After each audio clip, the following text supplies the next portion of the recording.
Hi guys, and welcome to the Andy Warhol Maryland poster tutorial. I'll be showing you guys how to use Photoshop to get this effect.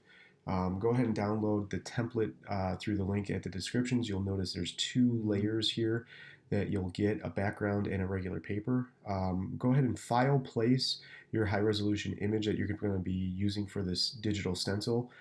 Try to get it towards the middle of that gray area and then resize it so that it fits up or fills up perfectly, and press enter to accept those changes. Now we're going to go in and get rid of the background, but we're not going to be able to do that just yet because of the smart object. So we're going to two-finger click and select rasterize, which will allow us to use the quick selection tool to paint around the edges and actually get that area in the background that we want deselected. And as you can see, just using the tool by itself is a problem. So we're going to go ahead and unselect that and click the Refine Edge tool. Now the Refine Edge tool will allow us to go in and have a little bit more control as I paint the outlines here of what the cutout looks like, so it's not so blocky and chunky. Once you trace through the perimeter, go ahead and press OK and then press delete to get rid of that background, and as you can see, you get a much better result. I'm going to move this just over to the left a little bit, and we're going to get started on desaturating the image so that we have a black and white image to work from. To do that, you're going to go up to the top where it says Image, Adjustments, Desaturate. This makes your photograph a black and white image, and we can get started at actually making our digital stencil. I'm going to select a color range of shadows, and I'll have all my dark areas highlighted. Go ahead and create a new layer, call it Shadows, and then we're going to go Edit, Fill, with a specific color. Doesn't matter which color because we can always go back and change that. I'm going to select dark blue. As you'll notice here, all the areas that were dark blue, or I'm sorry, all the areas that are shadows are now dark blue as I toggle between my photograph and that newly created layer. I'm going to turn off the visibility to that new layer I created, and now go into the color range menu and select midtones. Create a brand new layer, call it midtones.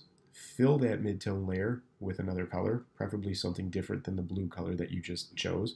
Again, this can be changed. Click OK, and as you can see, there's are my two stenciled colors.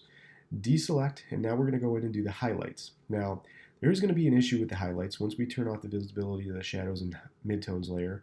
When we select highlights from the color range menu and fill this with a new color, it's going to end up dropping color on the whole piece of paper, which is going to be an issue because the whole piece of paper we don't want yellow. We just want areas that are yellow on the inside of this stencil. So with everything still selected, I'm going to go in and select the eraser tool, and I'm just going to erase all the areas that I don't want to be yellow on the outside, preserving all the areas on the inside that I'd like to keep yellow, which really isn't a lot. Once I use the eraser tool to do that, you'll notice that my image stays untouched because that wasn't selected. I can go ahead and turn on every other layer, switching off the photo layer, and now I've got a 3-color stencil in which I'll go down to the background layer and change that, but actually I kind of like the gray color, so I'm just going to move that up. And now I'm going to group all these by holding down the Shift button and clicking on each layer and then pressing Command G, which will put them inside a nice little folder here that I can go ahead and go in and duplicate by two-finger clicking and selecting the duplicate group option, and then clicking the arrow key, move selection, just move that over to the right corner. And as you can see, I have a duplicate of every little step that I made, and I'm going to go through here really quick and just adjust some of the colors using the Image, Adjustments, Hue Saturation. And as you can see, it's pretty short work selecting different colors. I don't really spend too much time on it. I just try to find colors that fit, and I can go back and use the Image Adjustment Hue Saturation command to figure out which colors I want to choose or change to. I like this selection that I've got here, and as you can see, I've got 4 new groups all copied from the original one. My image is turned off. I'm going to go File, Save As, and it doesn't matter what you call this, but make sure that you do not change the 3 letters off to the right of the period. Let those stay PSD. If you change those, you won't be able to edit any changes to your layers at all.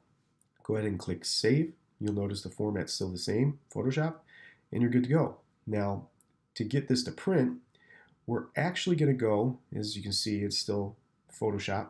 There's all my layers. To get this to print, we're going to go in and we're going to save as, but this one we are going to change the format. We're going to change the format to something that's a little bit easier for printers to recognize. I'm going to select JPEG, and you'll notice the three letters change to JPG. Go ahead and save, and it brings up another dialog box that will allow you to change how big you want to save the resolution to this file. The more you slide it over to the right-hand side, the larger the file gets, as you can see by the increasing number. The numbers really aren't that specific for any type of assignment, but as you can see, after I click save, I have a JPEG image right there on my desktop, and I can compare it to the Marilyn.